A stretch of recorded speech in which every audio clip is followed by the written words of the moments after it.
Orçamento pessoal já está dizendo pessoal, né? É você entender o que encaixa e o que não se encaixa para você. Vou voltar de novo, não é uma caixinha. Claro que vai ter o básico, né? Alimentação, entendeu? Saber dividir o que funciona para mim. Não é o que funciona para fulano, que funciona para ciclano. Comece a estudar e ver o que funciona para você. O que se encaixar melhor para sua realidade. Fazer um orçamento pessoal é isso que a gente tá falando. Você entender quanto você ganha, quanto você gasta, para você entender se sobra, se sobra, quanto sobra, para você fazer sobrar se não estiver sobrando também, né? No básico é isso. Porque se você não anotar, você não vai saber o quanto você está ganhando, o quanto você está gastando. Às vezes você está gastando com besteiras que está levando o seu dinheiro e você não está percebendo. E quando você começa a anotar, finanças pessoais, no básico é isso, é você anotar para você ter ciência do que está acontecendo com o seu dinheiro. Eu estava conversando esses dias com... Ontem, teve um rapaz lá em casa, foi dar uma olhadinha na geladeira lá em casa. Aí ele tá empolgado, querendo começar a investir, ele acompanha assim, vê nosso conteúdo e tal. Aí ele despertou até a curiosidade de investir, vendo a gente falar e tal. Ele até colocou algumas ações lá, fez uma corretora e tal, uma conta na corretora. Disse que já tinha um negócio de renda fixa. Fez um negócio de renda fixa. Aí tá conversando comigo sobre isso, né? Sobre gastos e tal. Eu tá dizendo a ele que então é interessante como um negocinho pequeno, às vezes quando você para observar, se torna muito. Eu disse, olha, às vezes, porque assim, eu levo o café da manhã quando eu vou trabalhar e eu não levo almoço, porque eu saio 2 horas e deixo pra almoçar em casa. Só que às vezes eu tô com muita fome, às vezes. Aí eu vou comprar alguma coisinha, uma fruta, um negócio como assim. Aí eu fui olhar, às vezes um suco. Aí eu fui olhar, quando eu 15 dias, né, tem, né, hoje, né, desse mês. Quando eu fui olhar lá, 3, 4 dias que o cara comprou um negocinho, quando você vai ver, já dá um valor, pô. Coisa pouca. Você já dá um valor alto já, pô. Então essas coisinhas que você tem que prestar atenção também. Que você tá gastando. Que às vezes é essas coisinhas que tá fazendo a diferença. Né, que tá impactando. E eu acredito que o maior impacto é dessas coisas pequenas. Porque você só enxerga aquela coisa. Quando você sabe aquela velha história, eu não vou destrocar os R$100, senão eu gasto. Vai. Oxente, por quê? Não é o mesmo dinheiro? Mas é porque os R$100 você dá valor. Quando tem R$10, só R$10, só R$5, só R$2. Aí quando você destrocou aqueles R$100, você gastou. É sobre isso. Tem até alguns métodos, né, Joyce? Você vai falar aí do... Dá pra usar. 50, 30, 20. Você vai falar do 50, 30, 20. É muito, né? 50% é para o essencial. Essenciais. O básico. O que você não sobrevive sem. 30% é para aquela velha que você precisa para se divertir, para curtir. Entra a saúde, não. Não, é essencial. A saúde é essencial. Vai entrar festa, uma saída, um jantar, uma coisa diferente, um cinema que você quer fazer. E os 20% é para o seu eu do futuro. Que é investir, guardar. Isso. Montar reserva. Esse método 50, 30, 20, basicamente ele é isso. Básico, né? Antes da live eu estava conversando com o Jorge sobre isso. E ele consiste em basicamente você pegar 50% da sua renda total e 50% você gastar com coisas essenciais, que é alimentação, transporte, contas básicas, né, de casa e saúde. 30% você gastar com lazer. Não precisa nem explicar lazer, né? Comprar coisas para você, sair, tal. E 20% consiste em quitar dívidas e investir, guardar e tudo mais. Eu estava conversando com o Joyce antes da live que os 50... E uma coisa também que eu aprendi com o livro, Joyce, isso. Aproveitar que eu lembrei. Muitas vezes a pessoa lê um livro e acha que é um manual, né? E não, o livro... Cada realidade é uma realidade. Você vai ler o livro e trazer aquilo para a sua realidade. Bem assim, esse 50, 30, 20. A base dele é 50, 30, 20. Só que você tem que adaptar ele à sua realidade. Por exemplo, na minha realidade, ele é 70, 20, 10. Porque ele não funciona 50, 30, 20. Porque 50 da minha renda não paga minha despesas essenciais. Entendeu? Aí 70 já paga.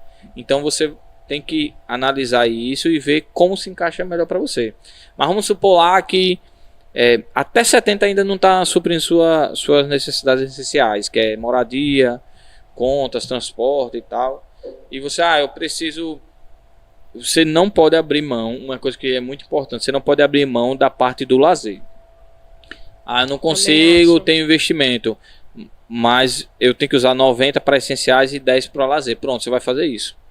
E vai se organizar para tentar colocar pelo menos 10 no seu investimento. Tirar esses 90, usar 80. É porque quando você começa a anotar, você vai automaticamente você vai acabar cortando gastos.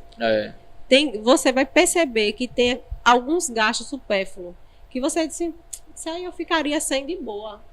Entendeu? Sim. O problema todo é que não se anota. Quando se anota, não tem consciência do que está acontecendo. E você não tem noção do quanto isso impacta no seu psicológico. Porque se você está organizado, e você tem lá, aqui, por exemplo, um 70, 20, 10, que 10 é para o seu lazer, que é para você comer uma pizza em casa, você dar uma saidinha, você comprar um objeto que você quer, você não se preocupa em fazer nada, em sair, porque você tem o recurso. Você não se preocupa em ter que pagar tal despesa porque você tem um recurso. Tá tudo certinho porque ali. Já tá tudo separado. Isso. Se hoje você não consegue nem ter os 10% do lazer, aí você tem que se organizar e tentar fazer com que sobre, né? Provavelmente você está tendo gastos desnecessários, né? Provavelmente. Você ganha aí, não tem condições da pessoa gastar R$1.500, R$2.000 só de despesa de casa, só se morar tipo mais de 3 pessoas em casa. Porque... E eu acho que é onde entra a renda extra, né? Eu acho que é onde entra o casal. Isso é muito relativo, né? Geralmente a pessoa, quando mora 2 pessoas, né? Quando é um casal, por exemplo, ou a esposa ou o marido, ou trabalha os dois, ou um sempre faz alguma coisa, tem um dinheirinho extra ali. Então, dificilmente a pessoa só trabalha de fato, ou só tem uma renda. Geralmente ele tem, né? Uma rendinha ali de alguma coisa. Então é mais questão de organização mesmo. Não tem tem segredo. É porque o foco de muitas pessoas é só de aumentar o valor recebido, né? Só que se você não consegue administrar o menor, você não vai conseguir administrar o maior. Isso. Não se iluda com isso, porque isso é uma crença que muita gente leva, mas não é verdade. Quanto mais você tem, parece mais você gasta. E como você vai cortar gastos sem sacrificar sua qualidade de vida? Fazendo isso que eu estou dizendo a você.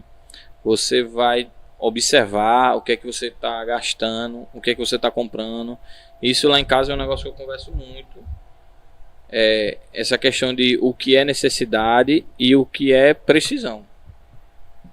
Coisas que são necessidade, você não tem como ficar sem comprar. Coisas que você precisa, normalmente você consegue. Pode adiar. Você pode adiar. E vamos ser sinceros. Nós somos adultos e fazemos o que é necessário. Uhum.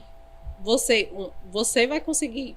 se você se planejar, você pode ficar 1 mês, 2 meses. Não está dando, então nós vamos ficar 1 mês, 2 meses. Um ano. Você tem que entender a sua realidade. Não vou nem colocar 1 ano. Mas imagine se você conseguir... 3 meses. 3 meses. Sacrificar aqueles 3 meses para ganhar mais tempo no futuro, entendeu? Eu acho que é possível. É sobre sacrifício. É sobre sacrifício. Quando você não tem o recurso, você tem que entender que você tem que pagar o preço agora. Você tem que ficar ruim agora para ficar bom depois. Né? Não tem jeito, não tem outra saída. Se seu custo de vida é R$2.000, você ganha R$2.000, você vai ter que pagar o preço agora para desafogar lá na frente. Isso. Não tem jeito, não adianta você querer fazer mágica. Pelo menos 3 meses. Mas não. Ou o tempo que for necessário. Mas eu tô colocando 3 meses para ser, né? E em relação a isso, vocês estão falando de controle financeiro e tal. Qual conselho vocês dariam para quem não se sente confortável com suas decisões financeiras, com o momento financeiro que está passando, porém compra por impulso e só depois cai na real da besteira que fez, né? E fica isso aí, vai se repetindo, aquela bola de neve. E sempre faz, né? E sempre faz, sempre quer evitar fazer, mas acaba sempre fazendo. Olha, tem que ser averiguado mais a fundo, certo? Só que você tem que entender que tem várias técnicas que você pode usar. Preste atenção que no supermercado a média da gente, de mulher principalmente, né? É 1,60 m, mais ou menos 1,50 m, tá as coisas mais caras. Você não vai fazer compra com fome, porque você vai comprar muito mais. Você não vai fazer compra sem lista de compras. Você vai sair com a lista de compras e vai voltar com o que você colocou na lista. Sempre a gente passa no mercado e lá em casa a gente faz isso. É involuntário, ou não é? A gente vai com a lista, mas chega lá sempre tem um negocinho, rapaz, a gente tá precisando disso aqui, ó. Nem pensava que tava precisando. Descobri agora. Descobriu agora. Você vai deixar de seguir aquelas lojinhas das brusinhas, né? Pra não tá, eita, tô precisando, sentar. A gente sabe que é complicado isso, né? É complicado. É difícil, mas é um jogo psicológico mesmo. É um jogo psicológico. Pronto, a história que eu falei do cartão. Quando você tem um cartão do lugar, ou você tem um crediário de um lugar, se você for lá 10 vezes, você acha que qual a probabilidade de você comprar novamente naquele lugar? É muito grande, pô. Você foi 10 vezes ali, aí você passou, você até poder... É aquilo que você não sabia que estava precisando, mas viu lá, seus olhos brilhou e você foi lá e comprou. Eu sei que isso é complicado. É mais fácil falar do que fazer. É muito bonito falar, né? Mas eu acho que no básico é isso. É você começar a tentar ter um autocontrole e seguir essas coisinhas devagar. É o que a gente falou lá no começo. Dinheiro, ele tá muito ligado à mentalidade. Parece besteira, parece clichê, mas sobre finanças, sobre investimento, sobre empreendedorismo, existe muito clichê e os clichês são o que funcionam.